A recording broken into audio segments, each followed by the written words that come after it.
Hola, soy Natalia Cabrera y les doy la bienvenida aquí a América, el espacio de France 24 para revisar en profundidad las historias de nuestro continente. Donald Trump es el primer presidente en la historia de Estados Unidos en enfrentar 2 veces un juicio político en el Senado con miras a su destitución. Un acto simbólico porque de igual forma abandona el cargo este miércoles. Vamos a El Salvador, que busca atraer más turistas a través de la educación sobre su historia, específicamente sobre la guerra civil que vivió el país centroamericano en los años 80. Y la pandemia del coronavirus hizo que la industria del cine en Hollywood se tomara una pausa, pero en Colombia las telenovelas ya están produciéndose nuevamente. Les mostramos cómo. Y vamos a Estados Unidos para nuestra historia principal. En una inédita decisión bipartidista, la Cámara de Representantes aprobó iniciar un juicio político en el Senado con miras a la destitución de Donald Trump por incitar a la insurrección. El asalto del Capitolio por parte de sus seguidores durante la ceremonia para certificar los resultados de las elecciones del 3 de noviembre, en las que Joe Biden fue elegido. Pero más que sacarlo del poder, lo que se busca es su muerte política. Los demócratas e incluso algunos republicanos quieren evitar que el mandatario saliente pueda aspirar a llegar a la oficina oval en 4 años, ya que el mismo Trump reiteró que va a entregar el poder el 20 de enero y el proceso de destitución no empezará hasta el 19 de enero, pues el Senado está en receso y su líder, el republicano Mitch McConnell, descartó convocarlo de emergencia. Pero ojo, ni siquiera una votación del Senado para destituir a Trump de su cargo le impediría postularse nuevamente en 2024 o después. Solo si se declara culpable a Trump, una mayoría simple de los senadores podría impulsar otra votación adicional para vetarlo de la presidencia en el futuro o incluso afectar sus finanzas, al impedir que reciba su pensión. Esta es la 4ª vez en la historia de Estados Unidos que los legisladores deciden iniciar un juicio político contra un mandatario. Veamos. Andrew Johnson en 1868 fue absuelto y permaneció en el cargo, pues los demócratas se mantuvieron en bloque apoyándolo. Bill Clinton en 1998 también fue absuelto y permaneció en el cargo con el apoyo total de su partido, el Demócrata. Y Trump en 2020 primero fue absuelto y permaneció en el cargo gracias al respaldo republicano. Y ahora en 2021, por primera vez, 10 representantes republicanos apoyaron iniciar el proceso. El primer juicio político contra Trump fue por la llamada trama ucraniana, es decir, la presunta presión que ejerció sobre su homólogo ucraniano al amenazar con retener ayudas económicas si éste no investigaba los negocios del hijo de Joe Biden, Hunter, en Ucrania, para perjudicarlo en las elecciones en las que finalmente obtuvo la victoria. Para que el llamado impeachment prospere, se necesita que 2/3 del Senado voten a favor de la destitución. Es decir, 67 senadores de los 100 tendrían que votar en contra de Trump. A partir del 19 de enero, el Senado está compuesto así. Los republicanos tienen 50 sillas tras perder las 2 de Georgia, que ganaron los demócratas, por lo que quedan también con 50. En ese orden de ideas, al menos 17 republicanos tendrían que votar a favor de la destitución de Trump. Y en caso de un empate, es el vicepresidente como presidente del Senado el encargado de decidir. A partir del 20 de enero, Kamala Harris. Y el presidente Donald Trump ha asegurado que el impeachment no es más que una cacería de brujas y recientemente ha moderado el tono y condenó la violencia. Sin embargo, los demócratas, incluso algunos de los republicanos, creen que los discursos que ha hecho desde las elecciones de noviembre hasta ahora han enardecido a sus seguidores. Trump hizo varios llamados a luchar y a defender con fuerza su supuesta victoria en las elecciones, pero también llamó a hacerlo pacíficamente, en lo que constituye un mensaje ambiguo. Revisemos algunas de sus palabras.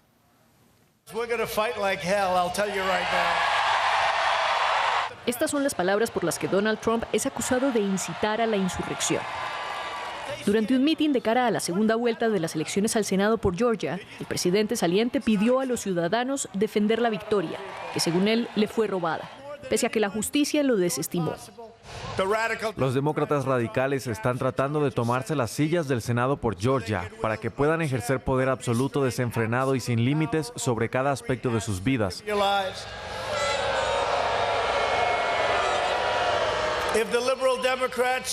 Los demócratas liberales no tomarán esta Casa Blanca. Vamos a luchar como demonios, se los digo ahora mismo.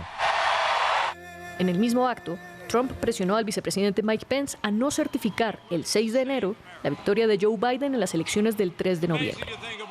Precisamente el día de la certificación, Trump convocó a sus seguidores a una manifestación frente al Capitolio. Allí les pidió marchar hasta la sede del Congreso para defender su voto.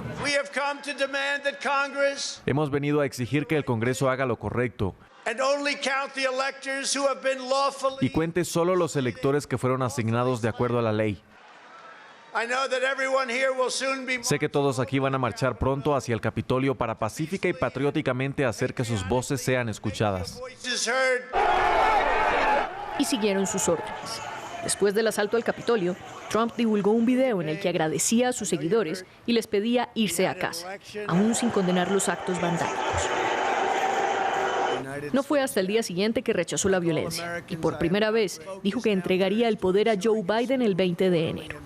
Desde entonces ha entregado discursos más moderados, en los que dice que los asaltantes al Capitolio no tienen nada que ver con lo que él representa.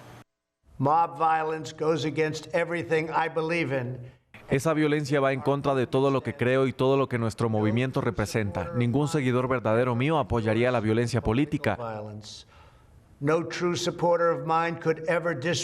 ni respetaría las fuerzas de la ley. Ningún verdadero seguidor mío amenazaría a otro estadounidense.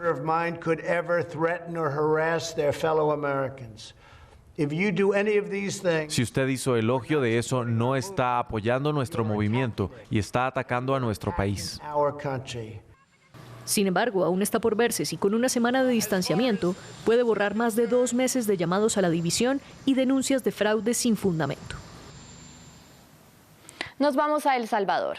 Este país centroamericano ha decidido desarrollar su sector turístico con un giro original, turismo rojo, un término que une a las actividades turísticas con la guerra civil que destrozó a la nación y dejó más de 75.000 muertos en los años 80.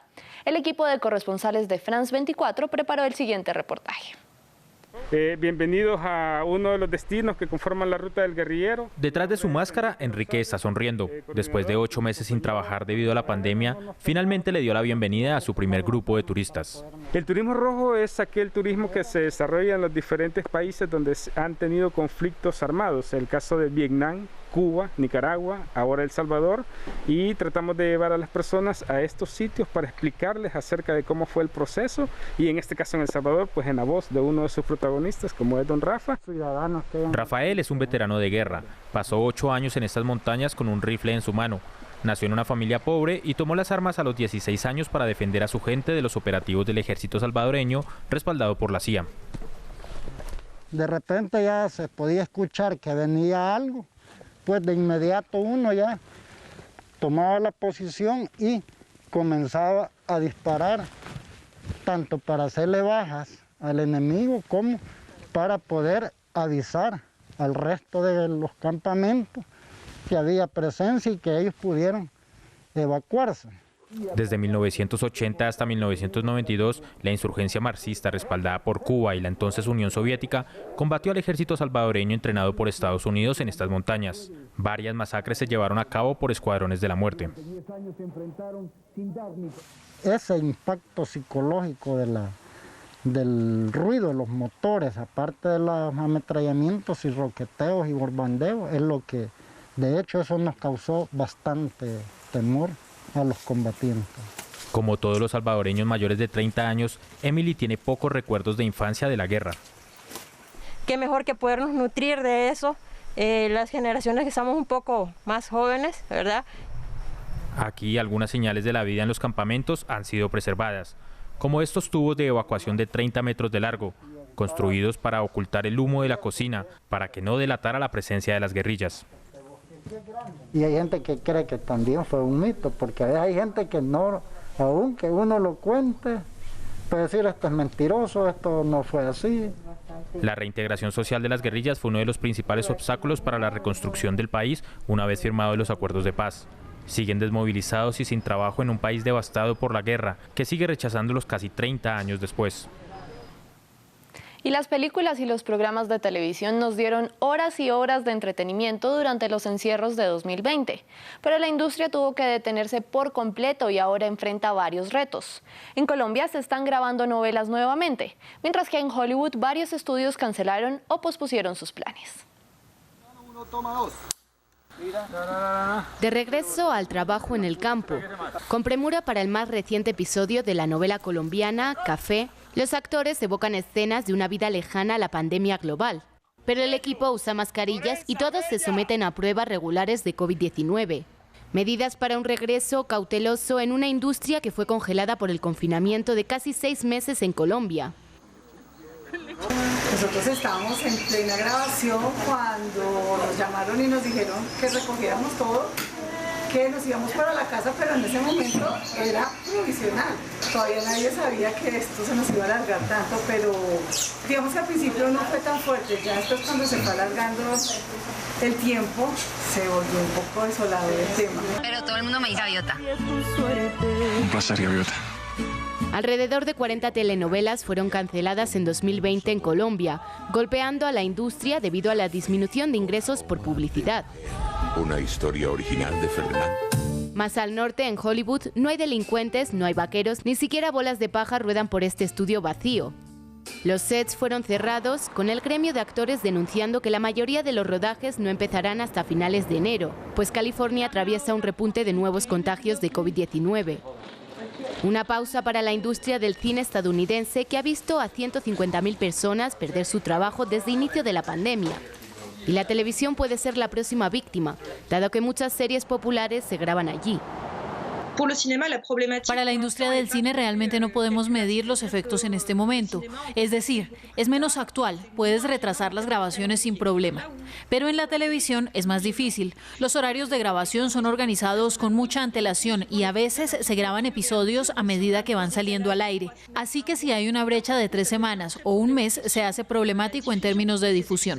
De hecho, la escasez de grandes lanzamientos ha incentivado el miedo a que la gente no quiera regresar a los teatros, especialmente con la difícil competencia que representan los servicios de streaming. Por ejemplo, el más reciente lanzamiento de Disney, Soul, se fue directamente a su propia tienda de pantalla pequeña. Y un dato al cierre, ¿se acuerdan de Kiko? El personaje de Carlos Villagrán para El Chavo del Ocho se registró como precandidato a la gobernación del estado mexicano de Querétaro. Estaremos atentos a ver cómo le irá en su nueva faceta como político. Y gracias por acompañarme en esta emisión de Aquí América. Recuerden que pueden seguirme en redes sociales en la dirección que ven en sus pantallas. Cuídense mucho y sigan viendo France 24.